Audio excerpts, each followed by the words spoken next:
खुल जा SIM SIM. चोर को ऐसा कहते ही गुफा का दरवाजा खुल जाता है।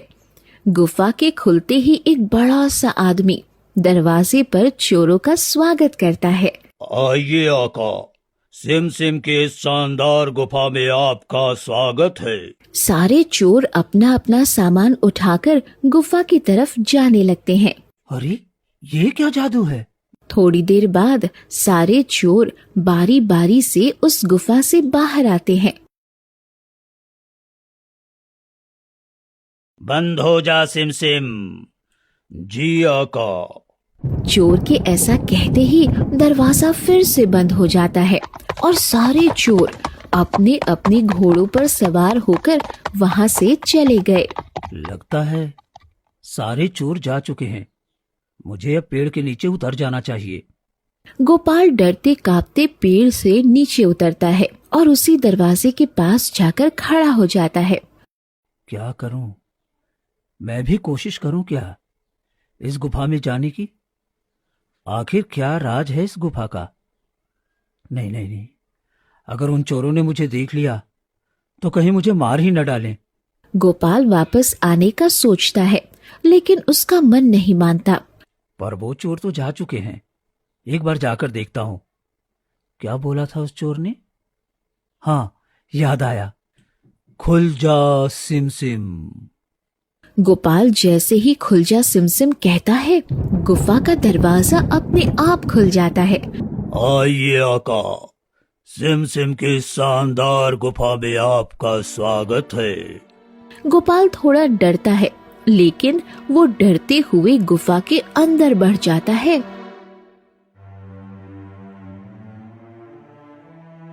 अरे, इस गुफा में तो बड़ा अंधेरा है। मुझे और आगे जाना चाहिए। गोपाल थोड़ी और आगे जाता है और जैसे ही वो गुफा के आखिरी में पहुंचता है, उसके होश उड़ जाते हैं। उसका मुंह खुला का खुला रह जाता है। गुफा के चारों तरफ हीरा, मोती, जवाहरात और बहुत सारा खजाना बिखरा पड़ा था। वाह, इतना सारा खजाना!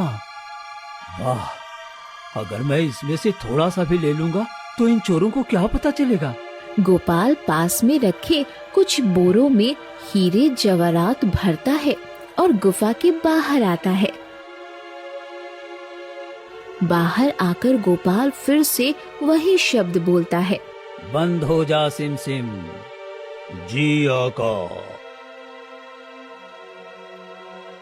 गोपाल ने सारा सामान लिया और जल्दी जल्दी अपने घर की ओर पहुंचता है। कहाँ थे जी आप? मुझे आपकी बड़ी फिक्र हो रही थी। इतनी देर कहाँ लगा दिया आपने? मैंने सोचा था आप जल्दी आ जाएंगे तो अपने बड़े भाई के पास जाकर कुछ अनाज ले आते। कम से कम आज का काम तो चल जाता, लेकिन आपने न जाने कहाँ देर लगा दी। अरे अरे भाग्यवान, अब तुम खुश हो जाओ। अब हमारे गरीबी के दिन गए। खुश हो जाओ? क्या बात है जी, आज तो आप ऐसे बातें कर रहे हैं जैसे आपको बहुत बड़ा खजाना हाथ लग गया हो। ऐसा ही कुछ समझो भाग्यवान। ये देखो। गोपाल बोरे में लाए सारे हीरे जवाहरात अपनी पत्नी को दिखाता है, जिसे देखकर उसकी पत्नी के होश उड़ जाते हैं और वो कहती है, हाय राम, इतने सारे हीरे जवाहरात! अजी, ये सब आपको कहाँ से मिले? इससे तो हम बहुत जल्दी अमीर हो जाएंगे। गोपाल अपनी पत्नी को सारी बातें बताता है। अरे वाह, ये तो वही बात हो गई, चोर के घर में चोरी। मधु बोरे से वो सारे सिक्के जमीन पर पलटती है और कहती है, चलो अब जल्दी से गिनती करते हैं, कितने सिक्के हैं ये? नहीं नहीं, मैं एक बोरे को गड्ढे में गाड़ देता हूँ। ठीक है, तुम एक बोरे को गड्ढे में गाड़ दो, जब तक मैं तुम्हारे भाई मदन से मापने का मापा लेकर आती हूँ। ठीक है, पर खजाने के बारे में किसी को कुछ मत बताना, किसी को भी नहीं। ठीक है? ठीक है जी।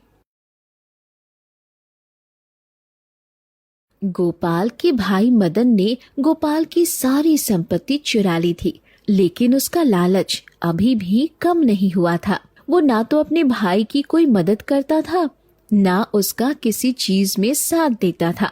गोपाल की पत्नी गोपाल के भाई के घर जाती है। भाई साहब, भाई साहब, क्या हुआ? क्यों चिल्ला रही है? अभी ये सो रहे हैं। दीदी, क्या मुझे मापा मिल सकता है? मापा? ऐसा क्या मापेगी तू मापे में? तेरे पास है ही क्या मापने के लिए, गरीब कहीं की।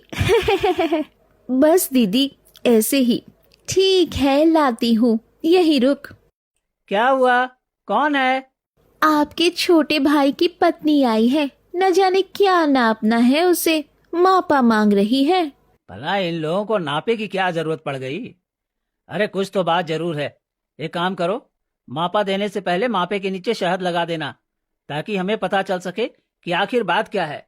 ठीक है जी, मैं ऐसा ही करती हूँ। सुलेखा गोपाल की पत्नी को मापे में शहद लगा कर देती है, जिसके बाद मधु उस मापे को लेकर घर आ जाती है। ये लीजिए जी मापा, अब जल्दी से इस सोने को माप लीजिए। हाँ हाँ, लो लो लो। गोपाल और उसकी पत्नी दोनों मिलकर सोने के सिक्के उस मापे से गिनने लगते हैं।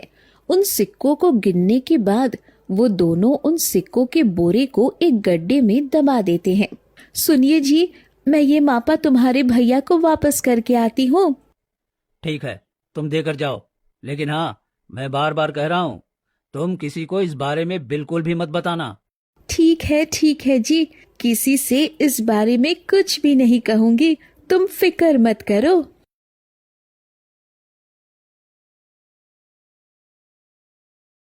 मधु मापा लेकर मदन के घर जाती है।